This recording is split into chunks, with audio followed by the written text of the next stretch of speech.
The World of Warcraft is an expansive universe. You're playing the game, you're fighting the bosses, you know how, but do you know why? And do you know who the boss actually is? This week, we're going to be talking about Garrosh Hellscream. Who is Garrosh Hellscream? And what exactly is his game? In the end, what is Garrosh ultimately looking for, and what is he willing to sacrifice to get it? It's one of those lingering questions from Mists of Pandaria that remains as of yet unanswered. But we're beginning to see the bits and pieces of the story, and we'll see more as Warlords of Draenor is released and the new expansion story unfolds. For now though, the question still plagues players. What is Garrosh after? Why did he spurn the idea of warlocks in Siege of Orgrimmar, going so far as to have them strung up in the streets, yet embrace the methods of the Dark Shaman? Garrosh isn't a character that can be easily understood.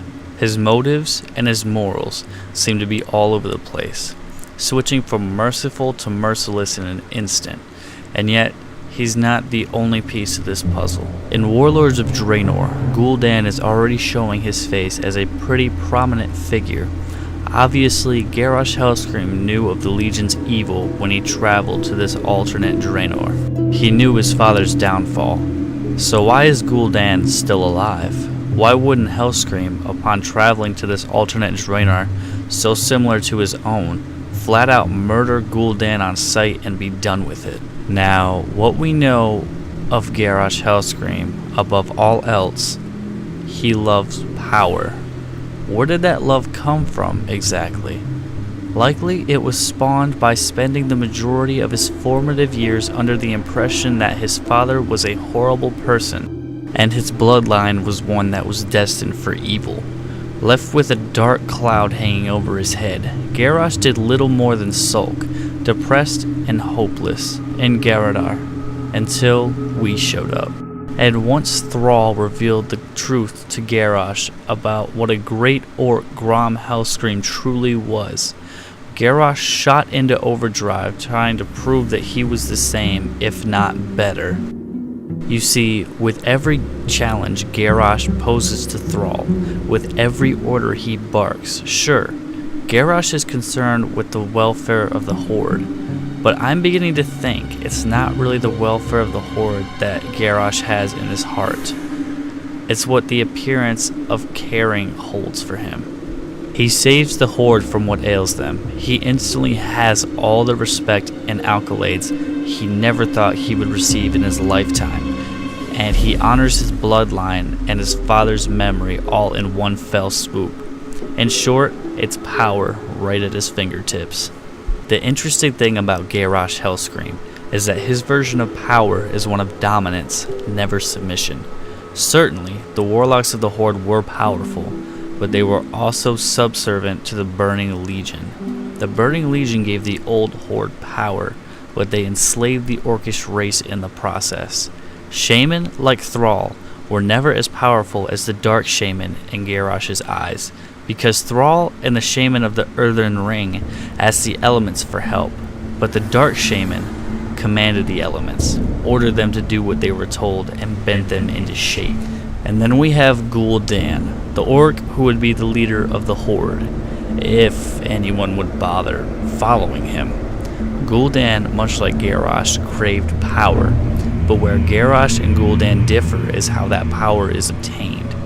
In original World of Warcraft history, Gul'dan willingly agreed to do Kil'jaeden's bidding, and worked tirelessly to get the rest of the Orcish race on board with the idea of siding with the Burning Legion, no matter the cost.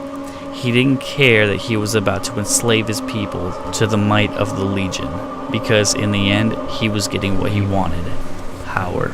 In Gul'dan and the Stranger, a comic released by Blizzard, we see what happens when two orcs who crave power above all else clash in the most unlikely of ways.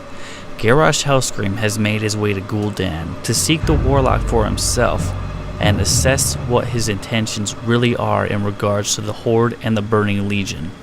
Gul'dan tells him what he likely told the Horde so many years ago, that he has spoken to a savior who has promised him and the rest of the orc clans power, in exchange for oath of fealty, and that the orc race would be far more than they could ever have imagined. A force unbridled dominance that would crush any who defied them.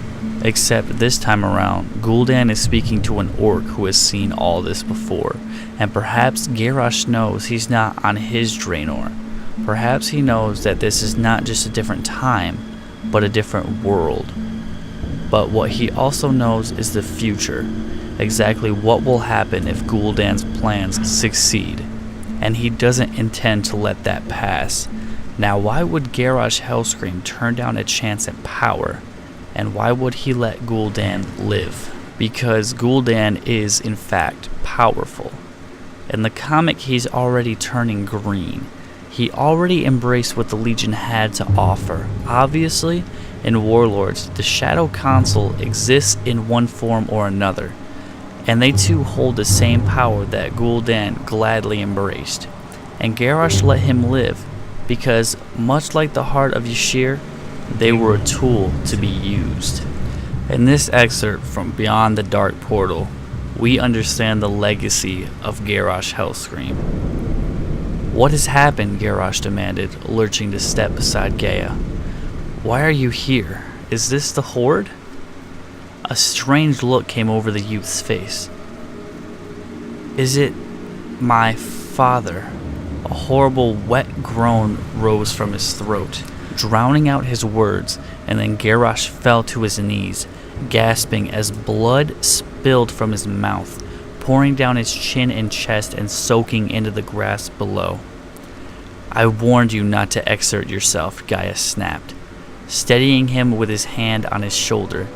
She did not seem concerned about the risk of touching him.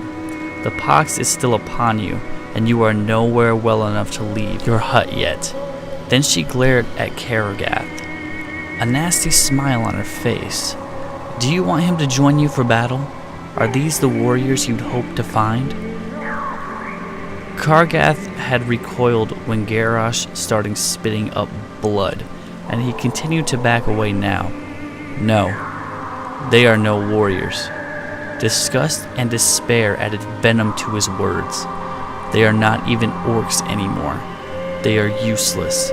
He glared at Gaia, at Garrosh, and at the other villagers beside him.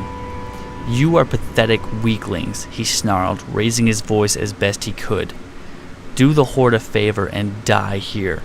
If you can't help defend your people, you have no right to live." This is all that Garrosh Hellscream ever knew growing up in Garadar. That according to the Orc of the Horde, he and those with him in Garadar were weak, unworthy. And then, in later years, that his father was consumed by the Siren's call of power, the first to drink the blood of Manaroth. This example that doomed the Orcish race. When Thrall showed up in Garadar, the story that he told Garrosh, the vision he showed Hellscream, was the turning point in Garrosh's life, because he saw his father break the curse.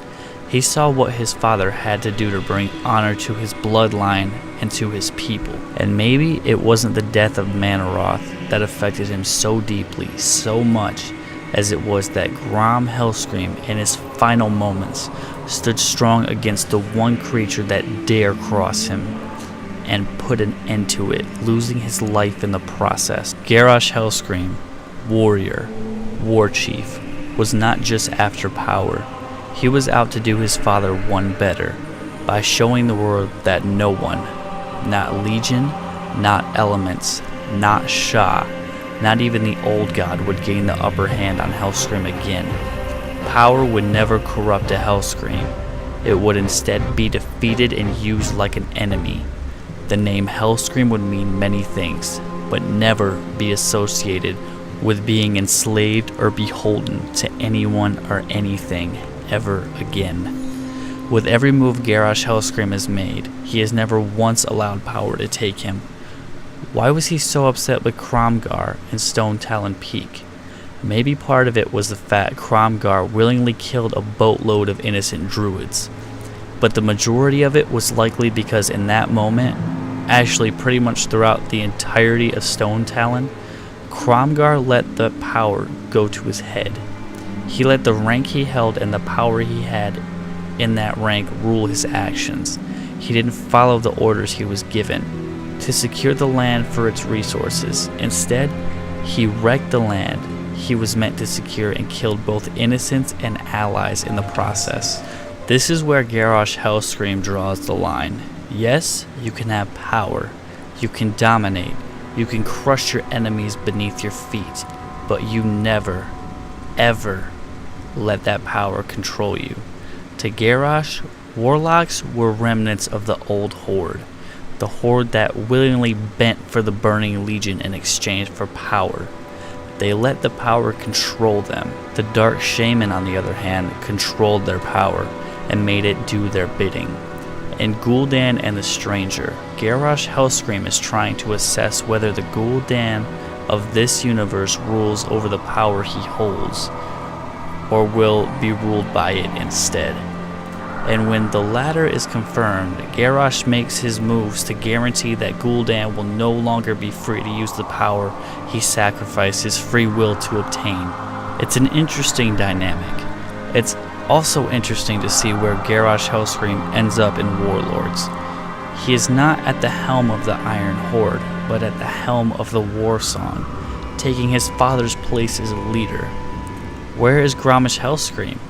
Leading the entirety of the Iron Horde, something that was never a possibility in the past that Garrosh knew.